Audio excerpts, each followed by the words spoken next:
आपने यहाँ पर लिखा 1a प्लस बी, लिखो, पेंसिल पेन निकाल कर इसको सॉल्व करो। मैंने पेपर जब पूरे चेक किए हैं तो ये मेजर गलती आई है। और यहाँ बैठकर ना पिक्चर देखने मत आया करो। सीरियसली कोई मूवी नहीं चल रही है कि यहाँ बैठकर देख रहे हैं हम उसको। अपने आप दोबारा से हम जाकर पिक्चर को दोबारा से रिवाइज करेंगे, वो रिकॉल करेंगे, अच्छा अच्छा डिस्कशन करेंगे, वहां पे ये सीन था, वहां ये सीन था, वहां पे ये हुआ था, वहां ये हुआ था। अपने इस हैबिट से निकलो। Now I am dead serious. अब मुझे फालतू की बकवास कुछ भी सुनती है, चीटिंग होती है पेपर में, मैंने बाहर ही निकालना और मैंने एंटर नहीं करने देना बिल्कुल भी। अपनी फीस लो, जाओ। समझ में आ गया? थोड़ा बहुत आता था, थोड़ा नहीं आता तो मैंने कुछ नहीं सुनना है। जितना आता है करो, फीस लो, जाओ, गो। There's no need to sit here. हंसना है, जाओ बाहर।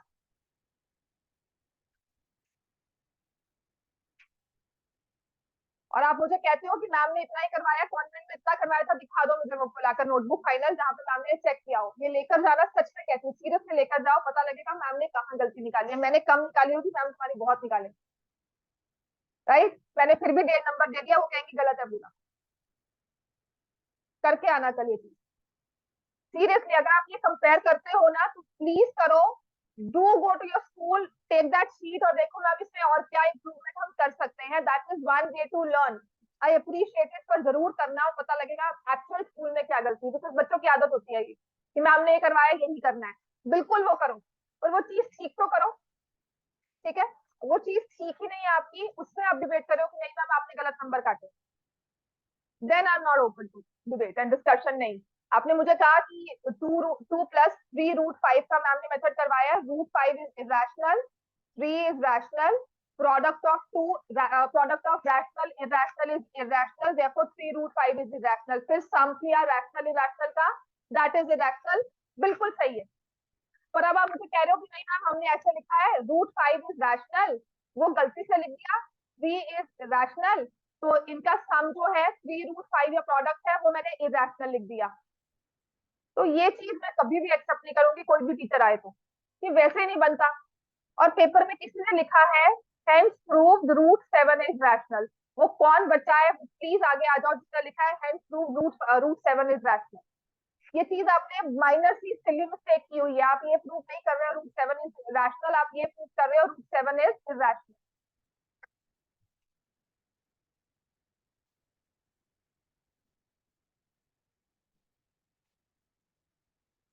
कोई एक बच्चा है जो भी है, प्लीज अपनी ये mistake, I am not Poynting you out कि यहाँ पे बैठकर अपना बताओ और सब हंसे। मैं सिर्फ इसलिए कह रही हूँ क्योंकि ये बहुत ही माइनर मिस्टेक है। आपके स्टेज पर कोई इतना डफर नहीं हो कि आपने रैशनल को इरेशनल लिखा होगा, वो सिर्फ ध्यान की कमी है। समझ में आया? वो ये नहीं है कि हमें नहीं आता, वो सिर्फ है कि ध्यान कहीं और था, हमने बस बस काम करने को, टेस्ट को खाना पूर्ति करके किया है। तो इस चीज को प्लीज करेक्ट करो, वहां पे पूरा क्वेश्चन गलत हो सकता है। बोर्ड में कहाँ जाओगे नंबर लेने के लिए? बोर्ड में भी वैल्यूएशन देते रहो, वहां से फिर चेक होकर आएगा, पीडीएफ आएगा, उसके पैसे भरोगे। बहुत लंबा प्रोसेस होता है, it takes close to 1 year. यहाँ पर तो झगड़ा करके मैम आधा नंबर बढ़ा दो कर दोगे, बोर्ड में कहाँ जाओगे? I am just targeting your board. आपके मई टेस्ट, सितंबर टेस्ट होते रहेंगे, स्कूल में मैम से मार्क्स काट लिए बोलते रहोगे मैम एक्स्ट्रा मार्क्स काटे, स्टिक चेकिंग की, ये गलत किया, वो गलत किया, उसको मार्क्स दे दिए, मेरे को नहीं दिए, चलता रहेगा। बोर्ड में ऑल आर इक्वल। पहली बात तो अपने बोर्ड को टारगेट करना, हर एक चीज बोर्ड के पॉइंट ऑफ व्यू से देखना कि बोर्ड में नंबर मिलेंगे कि नहीं मिलेंगे। ठीक है? और अगर बोर्ड के पॉइंट ऑफ व्यू से देखते हो, क्लास में अपने आप मार्क्स आने शुरू हो जाएंगे। पहली बात तो ये चीज जिसने भी की थी, hence prove √5 is rational, √7 is rational, वो चीज प्लीज ठीक करो, वो गलत है। इस प्रूफ को ऐसे की ऐसे ही रट्टा मारना है, चाहे अपने स्कूल वाला प्रूफ जो टीचर ने चेक किया हो प्रॉपरली उसको रट्टा मारो, या जो मैंने लिखा है वो रट्टा मारो, या बुक से ढूंढकर उसको रट्टा मारो। 3 तरह है ऑप्शन आपके पास, या जो मैंने लिखा है उसको, या जो स्कूल में लिखा है वो, या फिर जो आपकी बुक में लिखा हुआ है। ये तीनों में से कोई भी एक उठाकर उसको रट्टा मारना है और ऐसे ही लिखना है। ये 3 नंबर का क्वेश्चन आएगा ही आएगा, हर साल आता है, इस साल भी आएगा। Right, then we come to 4 raised to power n। अपने प्लीज अपने वाले वो लॉजिक्स मत दो कि 4 raised to power 1 is 4, 4 square is 16। वो कोई टीचर एक्सेप्ट करता है या नहीं करता मुझे नहीं पता, but please go bye fundamental theorem of arithmetic. लिखो कि 4 raised to power n, ये 2 into 2 raised to power n होता है, और 10 बनाने के लिए मुझे 2 and 5 चाहिए।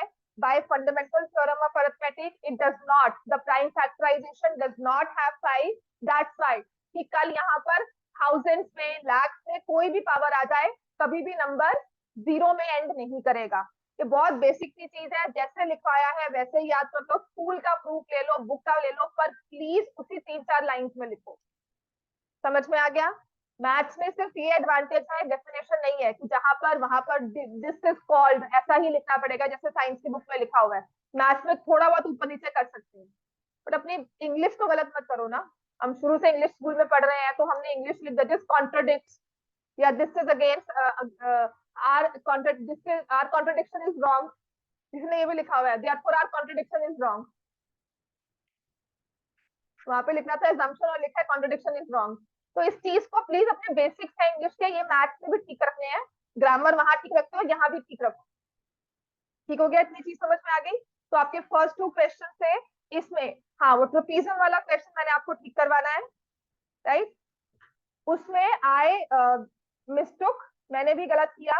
उसमें गलती क्या हुई थी? अगर हम उसको एज कोऑर्डिनेट्स देखते हैं ना, तब जो मैंने ट्रेपीजियम किया था तब सेम आएगा। प्रॉब्लम ये है ये कोऑर्डिनेट्स नहीं है, ये पॉइंट इक्वेशन है। समझ में आ गया? हमारे पास ये 2 इक्वेशन थी, x+7 equal to 0, y-2 equal to 0, x-2 equal to 0, y+7 equal to 0। कल करवाते हुए ही जो मैंने क्वेश्चन लिखा था तो मेरे दिमाग में पिक्चर वही कोऑर्डिनेट्स के हिसाब से ट्रेपीजियम ही बना था, राइट? तो मैंने आंसर भी कहा था कि चल डी पार्ट होगा, I knew this answer. Solve करवाते हुए when I saw the question again, then I realized कि ये गलत किया है। ठीक है?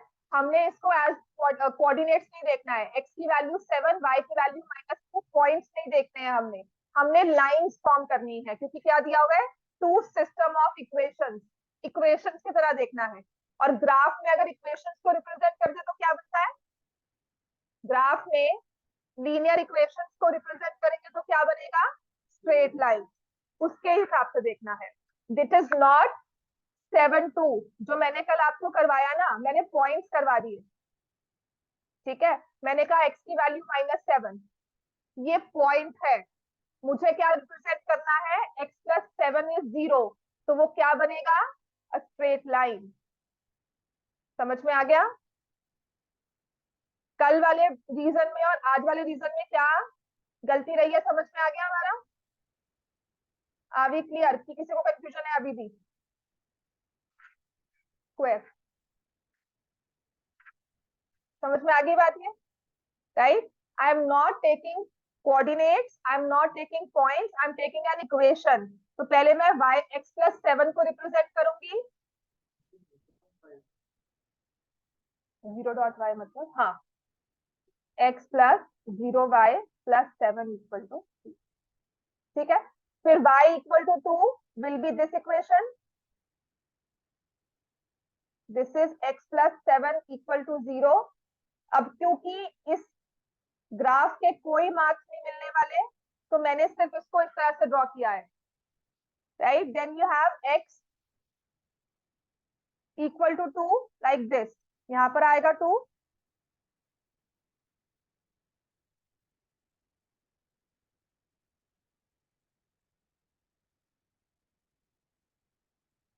ठीक है? And y equal to -7।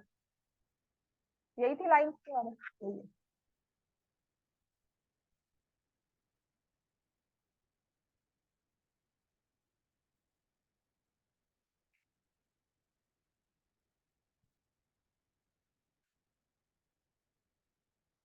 This is x-2 equal to 0, और ये वाली लाइन जो आ गई ये हो गई y+7 इक्वल टू।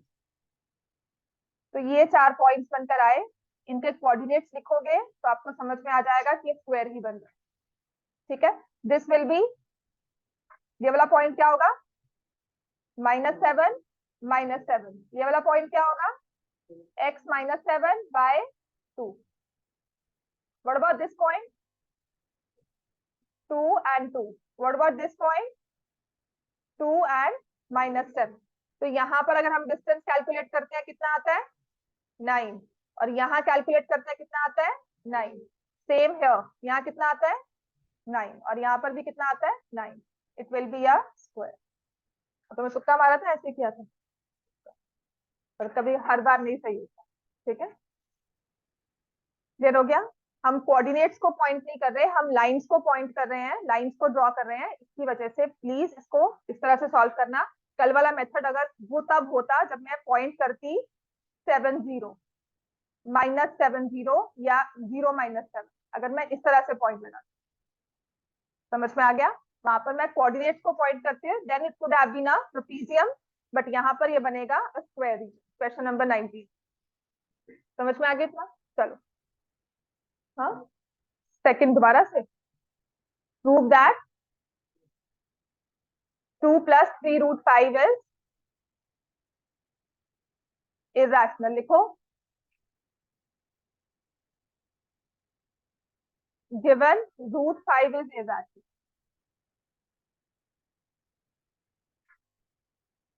इसको हम करेंगे, let us assume 2 + 3√5 is rational. Therefore, 2 + 3√5 is equal to P by Q. Q not equal to 0. P and Q are co-prime. Real numbers नहीं लिखना, इंटीजर्स लिखना है। इंटीजर्स, रियल नंबर्स, रैशनल्स, इनमें फर्क समझो। रियल नंबर्स कौन से होते हैं? सभी नंबर्स जो एग्जिस्ट करते हैं। So real numbers consist of rational as well as irrational. Rational में आती है फ्रैक्शंस और इंटीजर्स। इंटीजर्स कौन से होते हैं? जिनमें डिनोमिनेटर 1 होता है। फ्रैक्शंस में usually we don't take denominator as 1, 1/2, 3/4, proper, improper, mix, सभी तरह की फ्रैक्शंस ले ली। समझ में आ गया? इतना क्लियर है हमें? इंटीजर्स में we have negative numbers and whole numbers. Whole numbers में we have 0 and natural number. Clear हो गया? तो जो हम यूज करते हैं वो है इंटीजर्स यहाँ पर, कि हमने एक फ्रैक्शन फॉर्म की है P/Q, उसमें P भी इंटीजर है, Q भी इंटीजर है, मतलब वो सिंप्लीफाइड फॉर्म है। मैंने आपको कहा था ऐसा फॉर्म नहीं दिया होगा कि पहले इसको सॉल्व करोगे फिर एक इंटीजर बनाओगे या एक प्रॉपर से फ्रैक्शन बनाओगे, वैसा नहीं दिया होगा। आपको कहा हुआ है कि दे आर इंटीजर्स, मतलब 2/3 है, 4/7, -4/7, -8/9, ऐसा दिया हुआ है हमें, right? So we'll write P and Q are integers. यहाँ पर रैशनल भी मत लिखना, यहाँ पर आप रैशनल भी नहीं लिख सकते हो। रैशनल इंक्लूड पॉइंट वाले नंबर की 3.19/4 है, ऐसा भी नहीं है। समझ में आ गया? रैशनल हमें ये भी नहीं लेना, हमें सिंपल नंबर्स लेने हैं अपने, negative, positive, zero, everything. Coprime integers आ गया। फिर इसमें क्या करना है, which is one thing I would say, कि इस तरह से ही करना, क्योंकि बुक में भी यही किया हुआ है। यहाँ पे -2 कर दिया। अब कुछ बच्चों ने तो यहाँ पे ना 3 को पहले डिवाइड कर दिया फिर -2 किया, वो नहीं करना। पहले आपका सब्ट्रैक्शन होगा, -2 यहाँ लेकर जाओगे। समझ में आ गया? अगर आप 3 से डिवाइड कर रहे हो तो ये भी 3 से डिवाइड होगा, ये भी और ये भी। Divide the entire equation by 3। एक सिंगल नंबर को 3 से डिवाइड नहीं करते।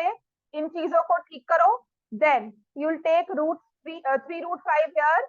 यहाँ पर प्लीज इस चीज को ठीक करना, इसके भी नंबर कटते हैं।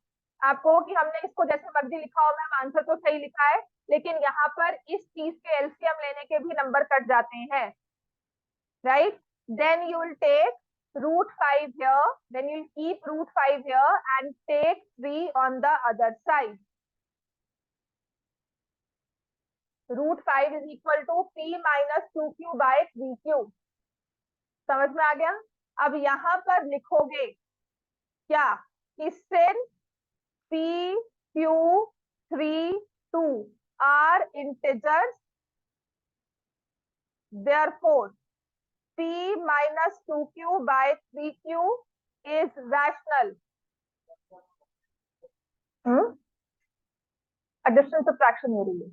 अब वो PQ भी तो माइनस प्लस में हो सकते हैं, ठीक है? तो हम सिर्फ नंबर्स को ले रहे हैं। P, Q, 3 and 2 are integers, therefore P - 2Q by 3Q is rational. But √5 is irrational. अब ये समझने की बात थी कि मैंने कहा कि लेफ्ट आपकी राइट हैंड साइड रैशनल है, तो इसका मतलब है लेफ्ट हैंड साइड भी रैशनल है, लेकिन लेफ्ट हैंड साइड दी हुई है इरेशनल है। ठीक है, तो इसलिए हम यहाँ पर लिखेंगे बट √5 इज इरेशनल, जो मुझे गिवन है। अब कॉन्ट्रडिक्शन आई कि how can an irrational number be equal to rational number, how can a negative number be equal to positive number. अब मैं ये कहना चाहती हूँ कि -3 और 3 सेम है, होता है ऐसा? दोनों अलग अलग तरह के नंबर है, इनमें कोई भी कॉमन सेट नहीं है, ऐसा नहीं है कि इनमें कुछ कॉमन है, -3 अलग है, 3 अलग है। ऐसे ही रैशनल और इरेशनल में कुछ भी कॉमन नहीं है, दोनों अलग अलग सेट से आ रहे हैं। ठीक है, so but √5 is irrational given। अब लिखेंगे therefore our assumption is wrong।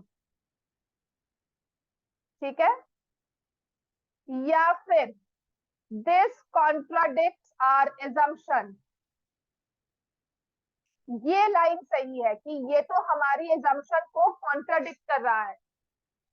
अब इसके बाद there are some teachers which say कि नेक्स्ट लाइन लिखनी बहुत जरूरी है।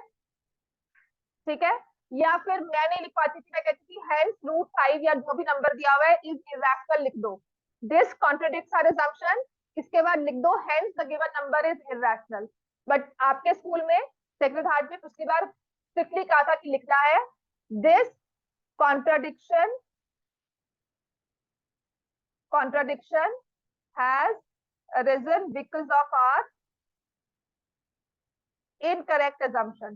अब ये इतनी कोई बड़ी लाइन नहीं है कि जो मैं याद भी नहीं कर सकती या कर सकते। ठीक है, देखो नंबर कट रहा है ना, तो उसके लिए फिर ये लाइन इंपॉर्टेंट ही हो जाती है। कोई बहुत लंबी कोई फॉर्मूला नहीं है कि हम इस चीज को याद नहीं कर सकते। आपके स्टेज में अगर मैं बोलूँ तो हम बिल्कुल याद कर सकते हैं, हम ध्यान नहीं दे रहे हैं। समझ में आ गया? This contradiction has arisen because of our incorrect assumption। Then I check the NCERT में लिखी हुई है, तो बिल्कुल वैलिड रीजन है टीचर के पास कि लिखो। समझ में आ गया? कल अगर आपकी स्कूल टीचर एक नंबर काटती है, कल अगर मेरे बच्चे का नंबर काटा जाएगा, सीरियसली एज अ पेरेंट मैं जाकर लड़ूंगी कि क्यों नंबर काटा है। ठीक है, मैं पूछूंगी, मैं रीजन आउट करूंगी, पर अगर बुक में लिखा हुआ है तो मैं चुप कर जाऊंगी। समझ में आ गई बात? डिफरेंस क्या है कि अगर आप नहीं जाते हो, योर पेरेंट्स डोंट गो, या आप जाकर नहीं मैम से पूछते हो, काउंटर नहीं करते हो, as a student I used to go कि मैम क्यों नंबर काटा है बताओ, आधा नंबर भी क्यों कटा है। ठीक है, तो टॉपर थी, आधा नंबर एक नंबर बहुत था कि नहीं, पोजीशन बिल्कुल फर्स्ट से सेकंड हो जाएगी ओवरऑल, राइट? तो उसमें बड़ा आधा नंबर एक नंबर बहुत मैटर करता था, हम जाकर झगड़ा करते थे मैम से, तब पूछ के आते थे मैम नंबर क्यों काटा है, तो मैम बताती थी कि ये चीज लिखनी है। Then I used to cross check NCERT कि एनसीईआरटी में लिखा हुआ कि नहीं लिखा हुआ। झगड़ा करना अच्छे से करो, be prepared, take your facts along, take examples along. ठीक है ना? इसलिए मैं कह रही हूँ ये चीज लिखनी है, ये एनसीईआरटी में लिखनी है, तो इसलिए लिखी हुई है, लिख दो वहां पर, कोई झगड़ा नहीं रहेगा, कल कोई आपको गलत या सही नहीं करेगा, राइट? उसके बाद आप लिखोगे therefore क्या था नंबर 2 + 3√5, hence 2 + 3√5 इज इरेशनल। अब यहाँ पर गलती से वो रैशनल किसने लिखा है उस चीज को करेक्ट कर लो। समझ में आ गया? ठीक है, और बताओ इसमें कुछ डाउट है?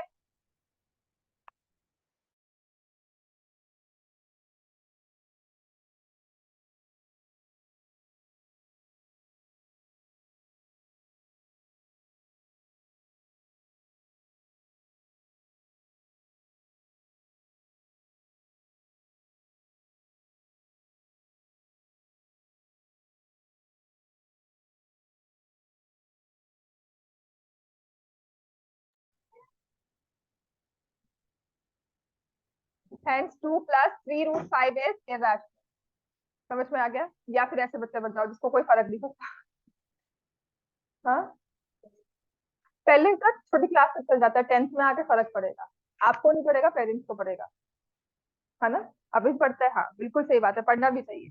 पर अगर आपको नहीं पढ़ता ना, you are not bothered about that 1 or 2 numbers, then parents come and fight, and parents take it as a prestige issue कि नहीं 2 नंबर कम कैसे हो गए। ठीक है, विच इज जायज है किस हद तक, राइट? किसी हद तक जायज है, किसी हद तक नहीं भी जायज है, that's a controversy all together. But please जितना हम ध्यान से पढ़कर, आपकी स्टेज में देखो 10th है, मैं सच में कहती हूँ एक्सपेरिमेंट करो, 1 महीना घर बैठ जाओ सब कुछ छोड़ के, 2 दिन के बाद ना आपको खुद लगेगा कुछ नहीं है करने के लिए जिंदगी। हमें लगता है पढ़ाई है बड़ी मुश्किल है, कैसे होगी, पढ़ाई छोड़ दो, 1 महीना नहीं हफ्ता ही घर पे बैठ जाओ बिना कुछ किए। आपके सारे फ्रेंड्स स्कूल जा रहे हैं, आप घर बैठे, वो चीज करके देखो। And that will be nine opener की पढ़ाई नहीं होगी तो क्या करेंगे। ठीक है, पढ़ाई आपके लिए अभी फिलहाल के लिए कुछ नहीं है, ये कहीं काम नहीं आने वाला, रैशनल रैशनल कहीं काम नहीं आने वाला, सच्ची कह रही हूँ। आपको ना मैम प्रैक्टिकली कहाँ जाकर देखेंगे, कहीं नहीं आएगा। This is one thing which I have learn, education कहाँ काम आती है, ये पढ़ाई जो है ना कहीं नहीं आने वाली। कोई प्रैक्टिकल में जाकर, कोई कहीं जाकर बिजनेस में ये नहीं लगाओगे ये रैशनल है, इरेशनल है। ये सिर्फ आपका लॉजिकल ब्रेन डेवलप कर रही है। आप अपने साथ और किसी अनएजुकेटेड बंदे के साथ अपने अपने लेवल को 10th वाले बच्चे को ही कंपेयर कर लो, और फिर देखो आपकी पढ़ाई ने आपको कहाँ रखा है। आप कितनी जल्दी चीज समझते हो, वो बच्चा नहीं समझता है, या क्या आपका लेवल है पढ़ाई का समझने का। That is the only difference which this education has given you, और कुछ नहीं देने वाली। आपका वो लॉजिकल ब्रेन डेवलप करती है, ये आपके ऊपर है, आप उसको समझते हो या नहीं समझते हो। ये आज समझो, 10 साल के बाद समझो। आज 16 हो, 16 पे समझ जाओगे या 26 पे समझोगे, वो आपकी मर्जी है।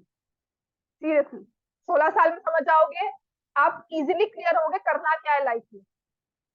ठीक है, आपका एक गोल क्या है, आपका एक पैशन क्या है, मुझे करना क्या है। उसके बाद 26 में समझोगे, वो एक लेट स्टार्ट होता है। That is the only difference why some people start early, some people start late, और कुछ नहीं है। आई विल नॉट से कि वो फेलियर है, नहीं, लेट समझ में आया पर समझ में तो आया। ठीक है, as a teacher, as a mentor, मैं सिर्फ ये कहती हूँ कि दिमाग इतना खुल जाए, कल आप 26 पे जाके रिग्रेट ना रखो।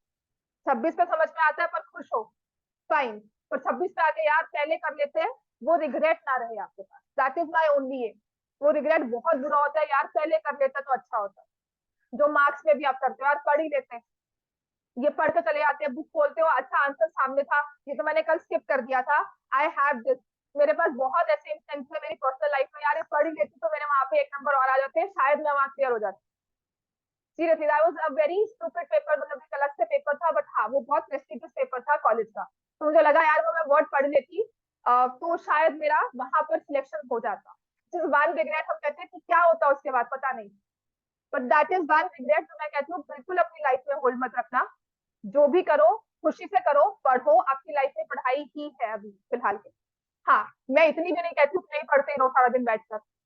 मैंने आपको शुरू से ये भी नहीं कहा कि पूरा पढ़ो, और मैं ये भी नहीं कहती मैथ्स ही पढ़ो बाकी सब छोड़ दो। अब बाकी सब्जेक्ट्स भी पढ़ोगे, मैथ्स भी पढ़ोगे, लेकिन मैथ्स में एक ऐसा सब्जेक्ट है जो लास्ट में जाके नहीं होगा। 10 दिन के पहले खोल कर देखोगे ना, कुछ नहीं समझ में आएगा। थोड़ा थोड़ा साथ साथ करते रहो, लास्ट में 3-4 चीजें हैं जो समझने वाली रह जाएंगी, समझ में आ जाएगा। क्लियर हो गया। अब आपको ना मैंने एक असाइनमेंट दी थी लीनियर इक्वेशन की, किसी ने भी सॉल्व नहीं की होगी, ठीक है, स्टार्ट किया। हाँ, वेरी गुड। उसमें ना एक क्वेश्चन था जो मुझे करवाना है, ये मैं संडे को करवाऊंगी आपको, जो आपने मुझे असाइनमेंट दी है ना लीनियर इक्वेशंस की,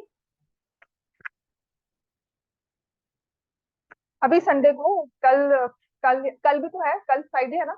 हाँ कल करवा दूंगी, मुझे कल सैटरडे लगानी। अच्छा चलो, मैंने आपको असाइनमेंट दी थी, उसमें से एक क्वेश्चन करवाना है, फ्राइडे करवा दूं। Yes ma'am.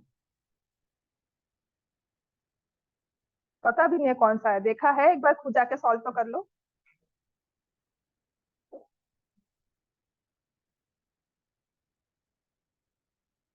इसमें एक क्वेश्चन था, लिखो, विच आई फील, कभी शायद पेपर में आ सकता है, प्लेसेस ए एंड बी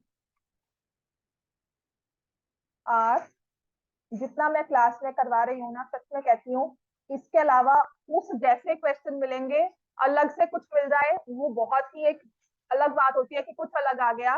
पर अभी फिलहाल के लिए इतना ही कर लो, वो जो अलग आएगा वो बाद में कवर करवाऊंगी, सितंबर तक कवर करवा दूंगी। समझ में आ गया, लेकिन अभी इतना ही कर लो, इस पे भी बहुत डिटेल में काम करवा रही हूँ। Places A and B are 100 kilometre apart on a highway, ये लास्ट ईयर की एनसीईआरटी बुक का क्वेश्चन है और बहुत इंपॉर्टेंट है। लास्ट ईयर एनसीईआरटी बुक में था और इंपॉर्टेंट था, बोर्ड्स में भी आता है ये question, right.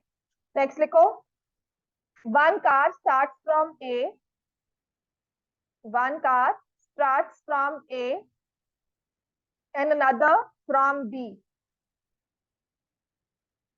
another from B at the same time. अच्छा, एक चीज और अभी मैं कर रही हूँ, सैटरडे को जो टेस्ट होगा वो चैप्टर 1 और चैप्टर 2 होगा।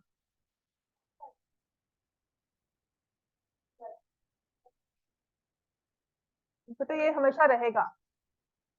संडे को मुझे प्रॉपर क्लास 1.5 घंटे की रही थी, तो फिर मैं नेक्स्ट संडे ऑफ कर देती हूँ। Places A and B are 100 kilometers apart on a highway. One car starts from A and other from B at the same time. If the cars, ये हर बार इशू रहेगा कि सैटरडे को science का test भी है। मैम चेंज करती है। हाँ, हंस रहे हो। आप पढ़कर आओ ना, किसी एक टेस्ट में सभी बच्चे परफॉर्म करें, सच में मैं एडजस्ट भी करूँ। और दो पढ़ के आते हैं, दो इधर रखते हैं, दो इधर रखते हैं, बिल्कुल सोचने को मन भी नहीं करता। If the cars travel in the same direction at different speeds, they meet in 5 hours.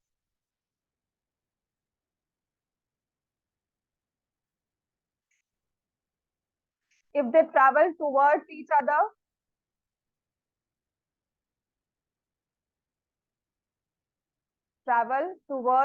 other, they meet in 1 hour.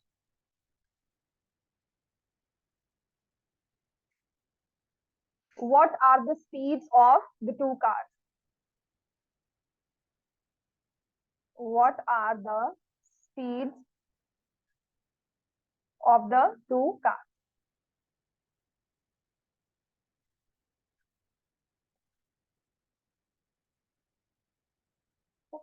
ये वाला क्वेश्चन इंपॉर्टेंट है। अगर इस बार कभी पेपर में या कोई टीचर डाल देती है तो ये कर सकते हैं हम मेरे क्वेश्चन पे ना, क्योंकि इसमें ना हाँ? कौन सा speed is equal to distance upon time की डिस्टेंस इनटू टाइम।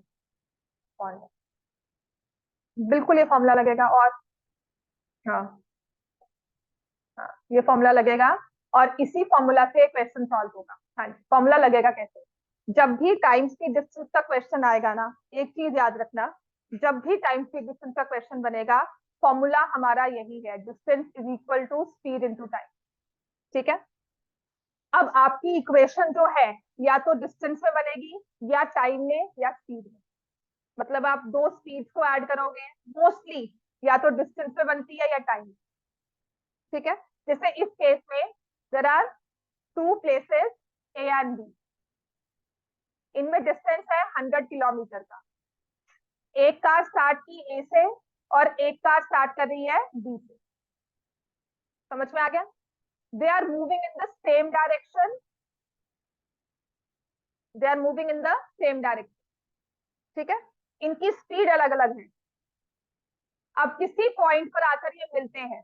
अब जो सेकंड कार है वो बी से चली, थोड़ा आगे पहुंची होगी, और ये जो फर्स्ट कार है ये से चल रही है, ये भी अपना जा रही है। मान लो इस पॉइंट पर आकर मिलती। ठीक है। इसमें लिखो, ये पूरा ही बनाना, इसमें draw this line A B 100 kilometre apart. फिर यहाँ पे लिखो कार ए कार बी। वहां पर नहीं ड्रॉ करके आना, this is for your understanding. Draw कर रहे हो अपनी मर्जी से यहाँ पर समझने के लिए, पर इसके मार्क्स नहीं मिलने वाले। ठीक है। स्कूल में करवाया था, याद नहीं है, अब इस चीज के साथ याद रहेगा। If they are moving in same direction, लिखो if they are moving in same direction,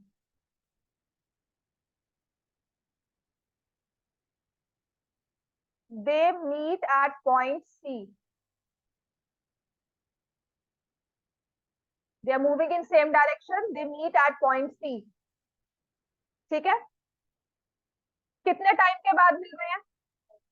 5 hours. ठीक है ना। कार ए ने स्टार्ट किया, कार बी ने स्टार्ट किया, टाइमर स्टार्ट हो गया 9 बजे का। कार ए और कार बी 9 बजे चलना स्टार्ट करती। समझ में आ गया 5 आवर्स का मतलब क्या है?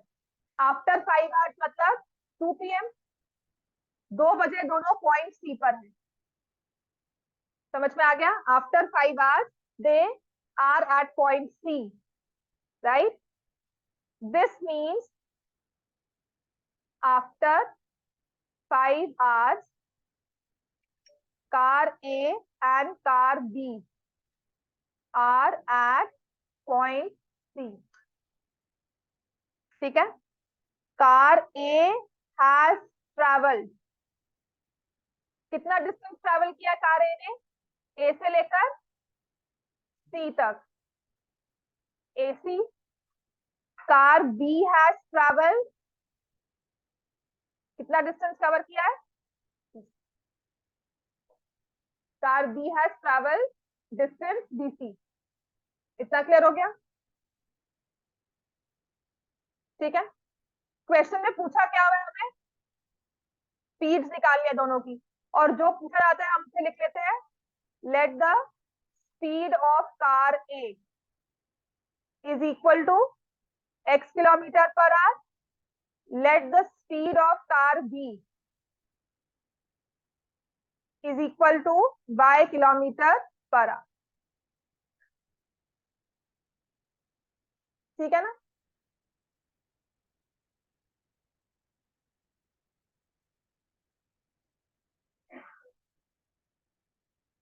इस लाइन के accordingly can I say AC is equal to AB plus BC, right? AC is equal to AB plus BC. अच्छा, AB की लेंथ कितनी है बता सकते हैं? 100. अब एक फॉर्मूला बताया था, distance is equal to speed into time for car A. Distance था AC, स्पीड कितनी है कार की, x, टाइम कितना है, तो AC कितना हो गया, फॉर कार B डिस्टेंस है BC, स्पीड क्या है उसकी y, टाइम कितना है 5, तो उसका डिस्टेंस हो गया 5y. हमारी पहली इक्वेशन आ गई, बन गया. इक्वल टू का साइन है, x है y है, two variable, one equation which we get 5x minus 5y equal to 100 और x minus y equal to, समझ में आ गया ये, x minus y is equal to 20. That is if they are moving in same direction. ये पता क्या है, क्वेश्चन कुछ नहीं है, अब घर जाके इसको सॉल्व करोगे नहीं सॉल्व होगा, क्योंकि ये डिस्टेंस स्पीड टाइम का ना इक्वेशन कैसे बनती है समझ नहीं आता.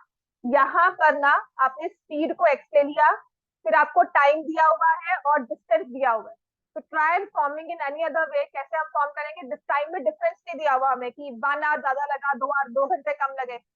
इस हिसाब से हमें सिर्फ क्या है कि डिस्टेंस कवर किया है, दे travel in the same direction, तो मैंने इस तरह से इक्वेशन फॉर्म कर ली. फर्स्ट इक्वेशन फॉर्म होगी. अब सेकंड में we are moving towards each other,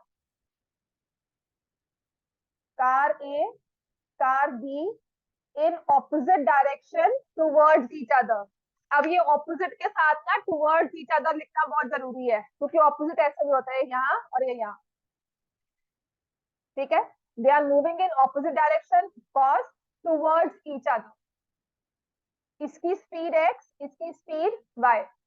अब कहाँ मिलेंगे, इंटीरियर ऑफ AB या कहीं बाहर, इंटीरियर ना, on AB, on line AB और इनसाइड में ही.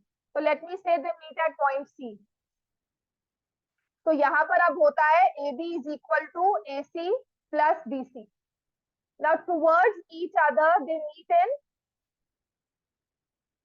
1 hour. A has covered AC and B has covered distance BC.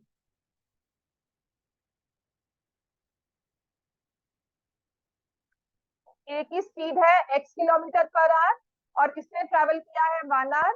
Y की स्पीड है y किलोमीटर पर आवर और इसने ट्रैवल किया है 1 hour. What is AB in total? 100. AC distance कितना हो गया, स्पीड x इंटू 1, मत खोलो बंद कर दो, ओके इग्नोर. x BC कितना हो गया, y into 1 y. Second equation हो गया x प्लस वाई इज 100. तो आपके पास एक इक्वेशन है x minus y is 20, x plus y is 100.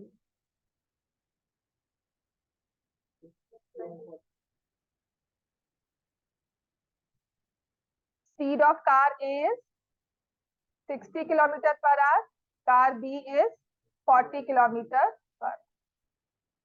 समझ में आ गया? ऐसे नेक्स्ट क्वेश्चन लिखो एक, वो भी इंपॉर्टेंट क्वेश्चन है और लास्ट ईयर की एनसीईआरटी बुक का है।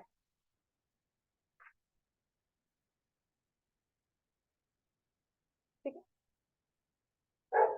नेक्स्ट लिखो, अ train covered a certain distance at a uniform speed.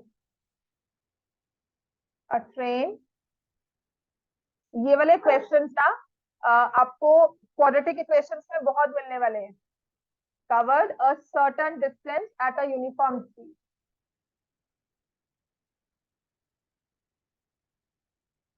A train covered a certain distance at a uniform speed.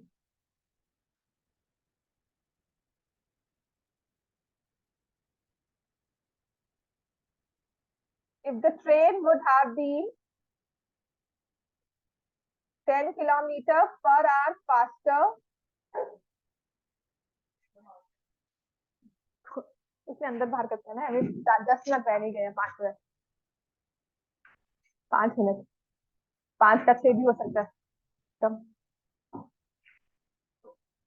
if the train would have been 10 kilometers per hour faster, it would have taken 2 hours less than the scheduled time.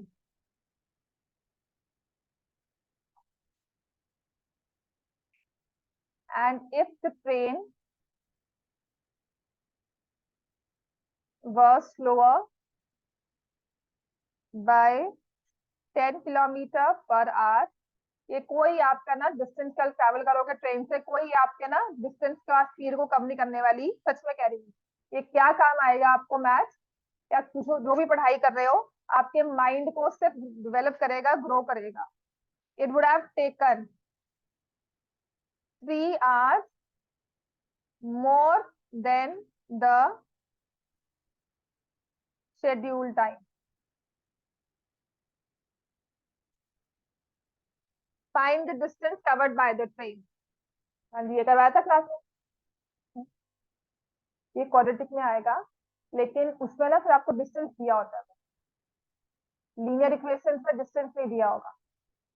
Find the distance covered by train, तभी 2 variables बन जाएंगे, वहां पर सिर्फ एक variable बन। एक train है, यूनिफॉर्म स्पीड पे जा रही है, और एक शेड्यूल टाइम है, कितने 4 घंटे 5 घंटे में अपने डेस्टिनेशन पे पहुंच जाएगी।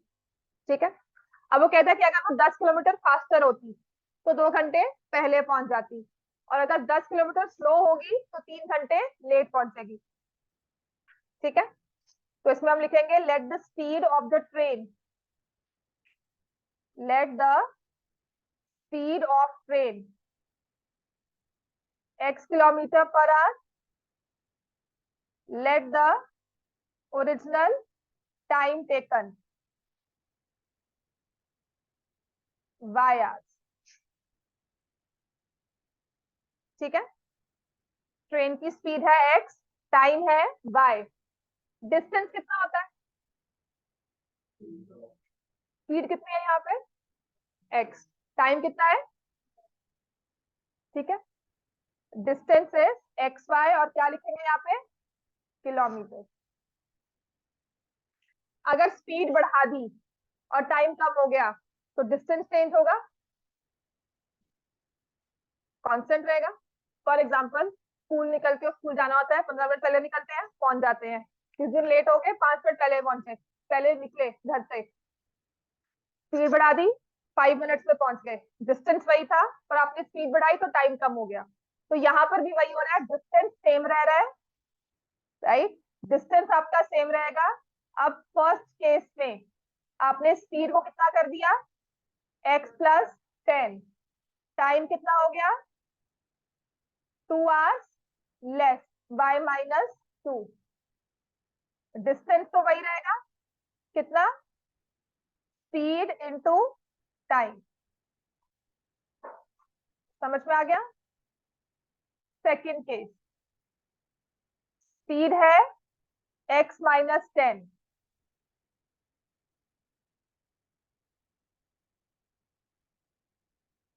स्पीड इज x-10, टाइम कितना है?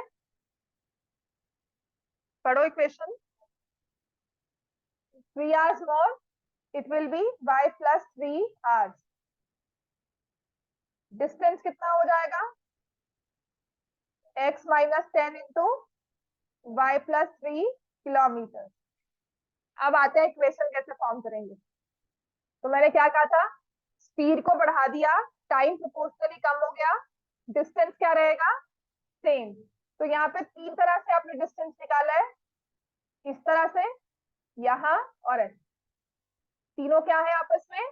इक्वल। जैसे 10 के फैक्टर्स लिखने हैं तो 10 होता है 1 इंटू 10, 2 इंटू 5। 20 के फैक्टर्स लिखे 1 इंटू 20, 10 इंटू 2, 5 इंटू 4। तीन तरह से नंबर्स को मल्टीप्लाई करते हैं और 20 आंसर आता है। समझ में आ गया? तो हम एक नंबर के तीन तरह से फैक्टर्स कर रहे हैं, x and y, x plus 10, y minus 2, x minus 10, y plus 3। तो इक्वेशन ऐसे फॉर्म होगी, will say x y is equal to x plus 10 into y minus 2, और x y is equal to x minus 10 y plus 3। समझ में आ गया? Right. अब ये एक्स वाई इकट्ठा कैसे आ गया, इसका क्या करें अब, है ना? तो कुछ नहीं करना, यहाँ पे एक्स वाई, ये दो टर्म्स अगर हमें दिखती है क्या करेंगे? मल्टीप्लाई, है ना? तो x y plus 10y minus 2x minus 20xy खत्म।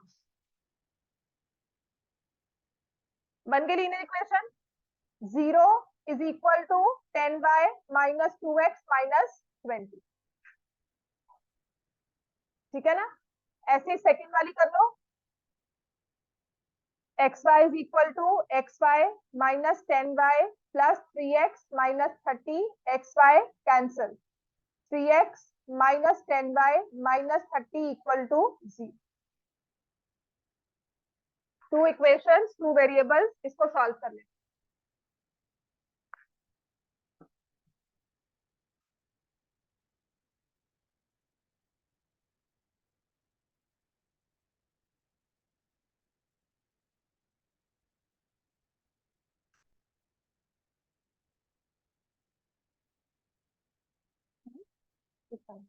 एक्स की वैल्यू क्या आती है?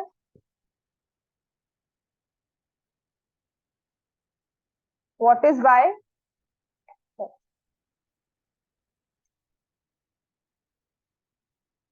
दो इक्वेशन, दो वेरिएबल्स, इनको सॉल्व कर लोगे, आपके पास एक्स की वैल्यू 50, वाई की वैल्यू 12, और आपको डिस्टेंस निकालना है, तो 50 इंटू 12, 600 किलोमीटर।